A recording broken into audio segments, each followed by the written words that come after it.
एक बार एक जवान लड़का गौतम बुद्ध के पास आता है और कहता है, बुद्ध, मेरे मन में इतने अश्लील विचार क्यों आते हैं।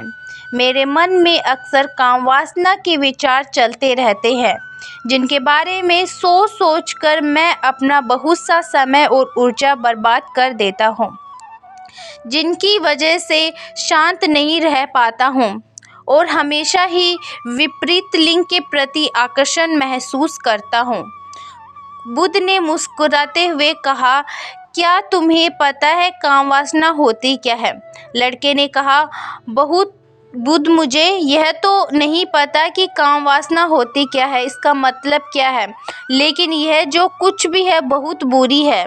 बुद्ध ने कहा कि प्राकृतिक रूप से जो भी हमारे अंदर है उसकी कुछ न कुछ ज़रूरतें हैं। वासना एक प्रकार की भावना है जो हमें किसी न किसी चीज़ की कमी का एहसास करवाती है।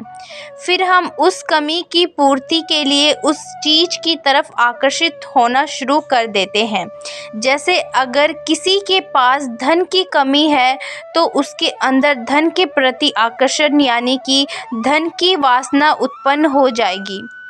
तो बात ना तो कुछ और नहीं बल्कि एक प्रकार की कमी, एक प्रकार की ज़रूरत का एहसास है, और जब यह ज़रूरत शारीरिक हो तो हम इसे काम वासना कह देते हैं। लड़के ने कहा, बुद्ध, यह तो समझ में आ गया कि काम वासना का मतलब क्या है, लेकिन यह हमारे अंदर आती कहाँ से है, यह उत्पन्न कैसे होती है? बुद्ध ने कहा, काम वासना कहीं से आती नहीं, बल्कि यह प्राकृतिक रूप से हमारे अंदर की मौजूद होती है और उसका होना जरूरी भी है, क्योंकि यही मानव जाति के विस्तार का आधार है। लड़के ने कहा, जब काम वासना प्राकृतिक रूप से हमारे अंदर मौजूद है तो फिर लोग काम वासना को गलत क्यों बोलते हैं? बुद्ध ने कहा, यह बहुत बड़ी समस्या है कि लोगों ने काम वासना को गलत नज़रिए से देखना शुरू कर दिया है, इसे दबाने की कोशिश करना शुरू कर दिया है। काम वासना का होना गलत नहीं है, बल्कि काम वासना का बेलगाम होना गलत है। क्यों? इसी के बारे में हमेशा सोचना, कल उसी के लिए जीना, केवल उसी को अपने जीवन का लक्ष्य बना लेना गलत है। बुद्ध ने उस लड़के से पूछा, तुम्हें क्या लगता है, क्या जानवरों में भी काम वासना होती है?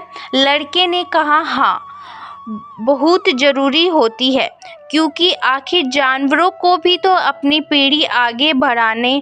बुद्ध ने कहा, फिर जानवरों की कामना क्यों गलत नहीं होती?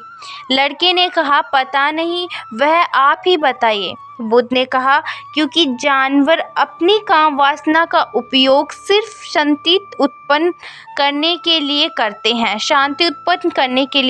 हैं, उससे खुशी प्राप्त करने के लिए नहीं, और ना ही सुख भोगने के इरादे से, क्योंकि जानवरों को प्रकृति के इतने सोचने समझने की क्षमता ही नहीं दी कि वह अपनी काम वासना को अपने क्षणिक सुख का आधार बना सके, जबकि हम इंसान अपनी सोचने समझने की क्षमता का दुरुपयोग करके प्रकृति में पाई जाने वाली हर एक चीज़ का अपने सुख और आनंद करने का प्रयास करते हैं।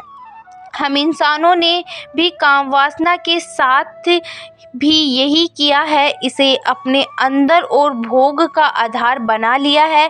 जिस भावना को प्रकृति के मानव जाति का अस्तित्व बनाए रखने के लिए हमारे अंदर डाला था, उसे हमने जीवन का सर्वोच्च लक्ष्य बना रखा है, और इंसानी काम वासना का यही बेलगाम होना ही उसके दुखों का कारण है। लड़के ने कहा, यह काम वासना हावी होती क्यों है, उसके बेलगाम होने का कारण क्या है? बुद्ध ने कहा, काम वासना से बेलगाम होने के मुख्य 4 कारण हैं, जिसमें से पहला कारण है जीवन में किसी बड़े उद्देश्य का ना होना। बुद्ध उस लड़के से पूछा, क्या जब तुम किसी काम में व्यस्त होते हो तब भी तुम्हें दिमाग में अलक्ष्य विचार आते हैं? लड़के ने कहा, नहीं बुद्ध, जब मैं व्यस्त होता हूँ तो मेरे दिमाग में अलक्ष्य विचार नहीं आते।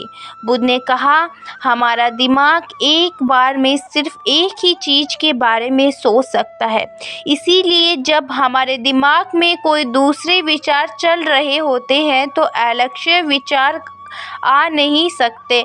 अगर हमारे जीवन में कोई बड़ा और स्पष्ट लक्ष्य है और अगर हम उस स्पष्ट लक्ष्य के प्रति पूरी तरह से समर्पित हैं तो हमारे पास कभी इतना समय ही नहीं होगा कि यह फालतू विचार हमारे मन में घर एक सके। और अगर ऐसे विचार उठते भी हैं तो हमारे मजबूत लक्ष्य के विचार उन्हें आसानी से हमारे मन से अलग कर देंगे। लेकिन समाज की असल समस्या यही है कि अधिकतम लोगों के पास उनका स्पष्ट लक्ष्य ही नहीं है। कम अपना के बेलगाम होने का दूसरा सबसे बड़ा कारण है समाज के द्वारा इसे गलत बताकर उसे दबाए जाने की कोशिश करने लोगों को। एक बड़े तबके ने कामुकता को हमेशा ही एक शक की नज़र से देखा है और इनका सबसे बड़ा कारण है हमने अपने प्रजनन अंगों को शरीर के बाकी अंगों की तरह कोई कार्य नहीं किया, जबकि हमारे प्रजनन अंग भी हमारे शरीर का हिस्सा मात्र है, इससे अधिक कुछ भी नहीं। आगे बुद्ध ने कहा, इंसानों में कामुकता के हावी होने का तीसरा कारण है हमारा अपने विचारों के प्रति जागरूकता न होना। हमारे मन में ऐसे विचार चल रहे हैं, हम इस पर कभी ध्यान ही नहीं देते।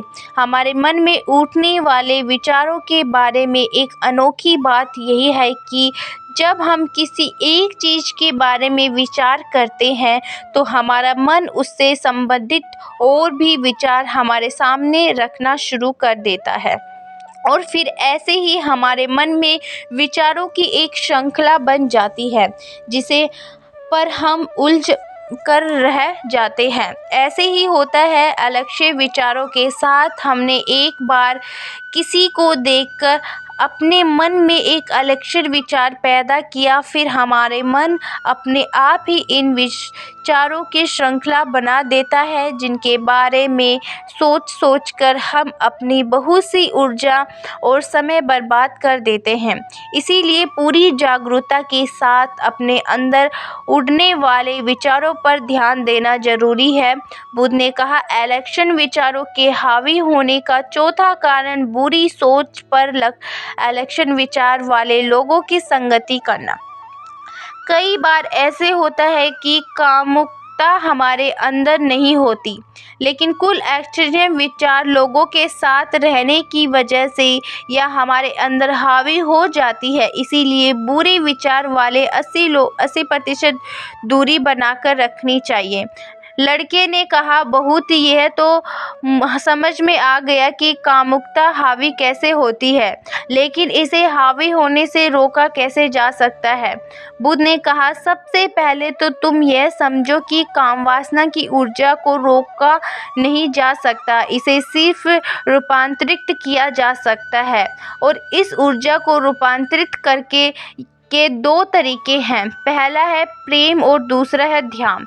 जब हम सच्चे प्रेम में होते हैं तो हमारे अंदर कामुकता ऊर्जा हमारी खुशी और हमारे आनंद में परिवर्तित हो जाती है, लेकिन ज़्यादातर लोग शारीरिक आकर्षण को ही प्रेम मानते हैं, जो भी ऊर्जा का यह करता है पर रूपांतरण नहीं। काम वासना की ऊर्जा को शरीर के अंदर रूपांतरित करने का सबसे सफल तरीका है ध्यान।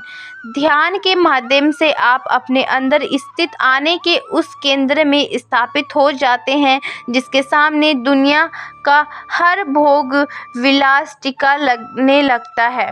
ऐसे नहीं कि आप ध्यान में उतरने के बाद वह सब सोचने और करने से समक्ष नहीं होते, बल्कि आप उससे ऊपर उठ चुके होते हैं और फिर यह सब हरकतें आपको छोटी और बचकाने लगने लगती है। लड़के ने कहा, लेकिन बहुत ध्यान की शुरुआत कहाँ से करें? बुद्ध ने कहा, सबसे पहले तुम खुद के साथ अकेले में समय बिताना शुरू कर दो, क्योंकि जो इंसान इसके साथ सबसे ज़्यादा समय बिताता है वह उसको सबसे ज़्यादा सामने लगता है। और जब तुम खुद को सुनना शुरू कर दोगे तो ये सारे भौतिक सुख तुम्हें छोटे लगने लगेंगे, और फिर एक दिन ऐसा भी आएगा जो तुम्हें चाहे बिना तुम्हारा दिमाग में किसी भी तरह के विचार उठना बंद हो जाएंगे।